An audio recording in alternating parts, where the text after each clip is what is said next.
Good morning বন্ধুরা। আজকে দেখো আমি বানাবো ডিমের অমলেট করে ঝোল। এটা বানাতে যা যা লেগেছে, প্রথমে দেখো আমি ডিমের অমলেটটা করে নিয়েছি। একটু পেঁয়াজ কুচি, একটু লঙ্কা কুচি দিয়ে আর একটু নুন দিয়ে ভেজে নিয়েছি। দেখো এখানে আমি একটু তেল দিয়েছি, ওর মধ্যে জিরে ফোড়ন দিয়েছি, দিয়ে ওর মধ্যে আলু, টমেটো আর পেঁয়াজ কুচি তিনটে দিয়ে ভেজে নিয়েছি।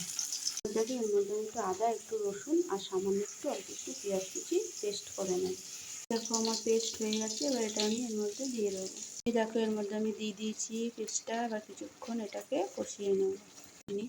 এবার দেখো এর মধ্যে আমি একটু নুন, হলুদ আর একটু লঙ্কার গুঁড়ো দিলাম, দিয়ে একটু সামান্য জল দিয়ে কষিয়ে নেব।